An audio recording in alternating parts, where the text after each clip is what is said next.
अवधूत चिंतन श्री गुरुदेव दत्त श्री स्वामी समर्थ महाराज की जय। स्वामी दत्त सेवा या चॅनलवर तुम्हा सर्वांचे खूप खूप स्वागत।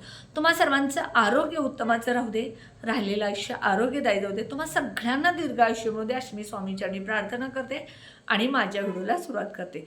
बघा, आत्ता सध्या गुढीपाडव्यापासून चैत्र नवरात्रीचा प्रारंभ झालेला आहे आणि आपल्या महाराष्ट्रामध्ये हिंदू धर्मामध्ये 4 नवरात्र असतात, 2 प्रकट आणि 2 गुप्त।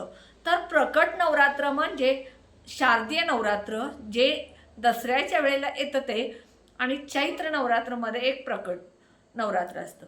तर ह्या नवरात्रामध्ये आपण घट बसवत असतो, प्रत्येकाची पद्धतीनुसार आपण करत असतो। कोणी अखंड दिवा ठेवतो, कोणी घट बसवत असतं, कोणी फक्त कलश स्थापना करत असतं। प्रत्येकजण आपल्या रीतिरिवाज परंपरेनुसार करत असतात।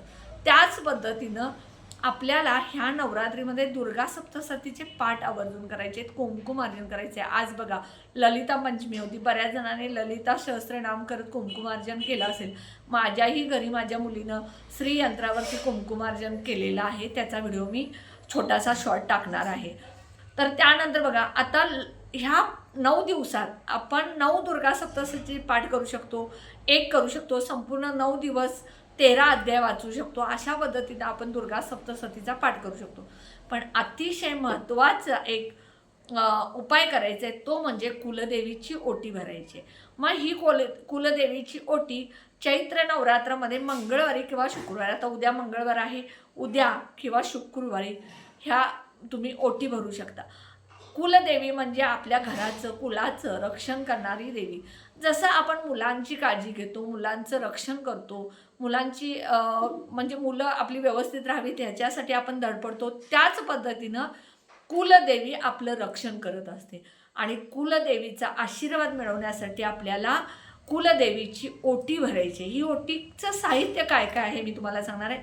आणि कुलदेवीची ओटी भरल्यामुळे आपल्याला काय फायदा होतो, तर आपल्या घरामध्ये वारंवार होणारे त्रास, आजारपण, मुलांच्या शिक्षणातल्या, नोकरीतल्या, लग्नातल्या अडचणी असतील, नवरा बायकोंचे वाद असतील किंवा पैशाच्या अडचणी असतील, ह्या गोष्टी ह्या कुलदेवीच्या सेवा न केल्यामुळं घडत असतात।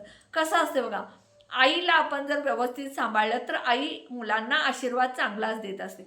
जरी आईला आपण नाही व्यवस्थित सांभाळलं तरी पण आई मुलांची काळजी घेत असते, पण आईच्या मुलांकडून थोड्या तरी अपेक्षा असतात। त्याच पद्धतीनं कुलदेवीनं आपण कुलदेवीची थोडी तरी सेवा करावी, ओटी भरावी अशी तिची इच्छा असते। त्यामुळे आपल्याला उद्या किंवा शुक्रवारी ओटी भरायची। ओटीमध्ये साहित्य काय काय लागणार आहे बघा, 9 वारी साडी घ्यायची, कारण 9 वारी साडी ही 9 देवींच्या वाराची साडी असते, म्हणून 9 वारी साडी घ्यायची।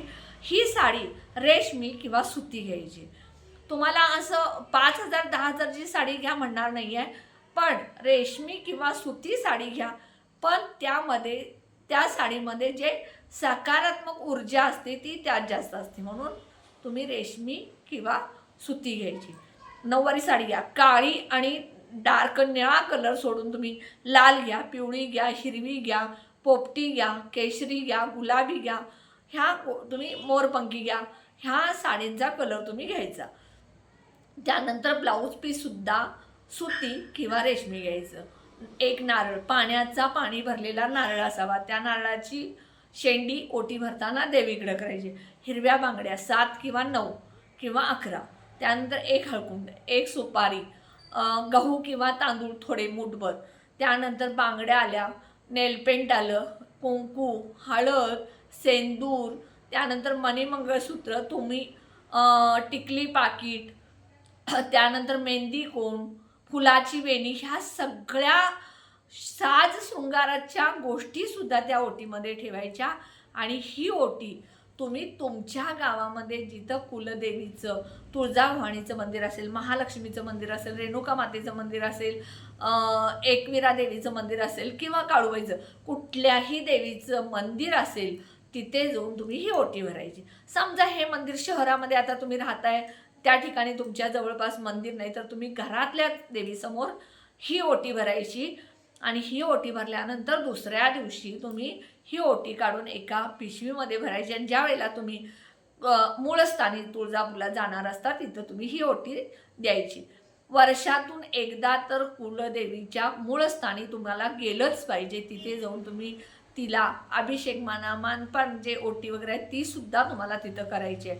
ह्या गोष्टी जर तुम्ही वर्षातून एकदा केल्या तर कुलदेवीचा तुम्हाला आशीर्वाद तर मिळेलच, त्याचबरोबर तुमच्या घरातल्या सगळ्या अडचणी कुठल्याही असू देत, मग पैशासंदर्भात असू द्यात, मग धनसंपत्ती असू दे, किंवा मुलांच्या संतान प्राप्ती, विवाह संदर्भ, शिक्षण संदर्भ, नोकरी संदर्भ असेल, नवरा बायकोंचे वाद असतील, घरामध्ये वारंवार आजारपण असेल, किटकिट असेल, भांडण असेल, ह्या सगळ्या गोष्टीवरती रामबाण उपाय म्हणजे कुलदेवीची सेवा.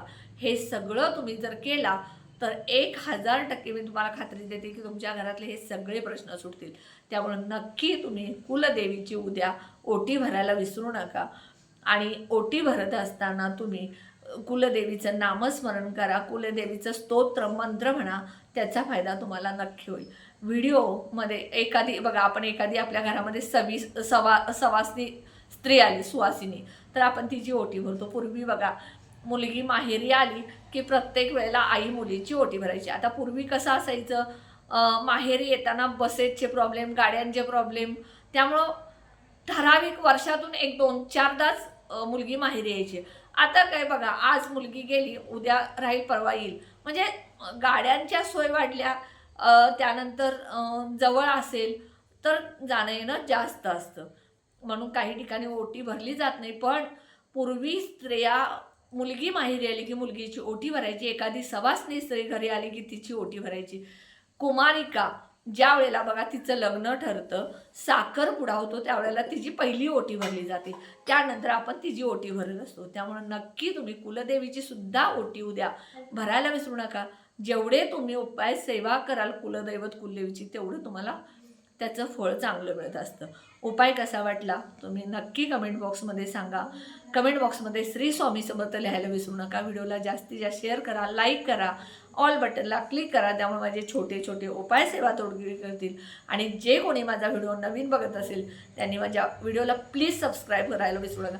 कसं असतं, आम्ही जे कुणी असू दे, मी असो, व्हिडिओ बनवणारे अजून उपाय सेवा तोडगे सांगणारे आहेत, कॉमेडी व्हिडिओ आहेत, बातम्या सांगणारे आहेत, आयुर्वेदाचे उपचार सांगणारे व्हिडिओ आहेत. हे यूट्यूबला जे व्हिडिओ बनवतात त्यांनी व्हिडिओ बनवताना खूप मेहनत करावी लागते. व्हिडिओ कुठलाही सहजासहजी होत नाही आहे. त्यामुळे तुम्ही जर व्हिडिओला एक सबस्क्राईब केला तर आम्हा व्हिडिओ बनवणाऱ्याला खूप सपोर्ट मिळत असतो. त्यामुळे नक्की व्हिडिओला सबस्क्राईब करा. श्री स्वामी समर्थ.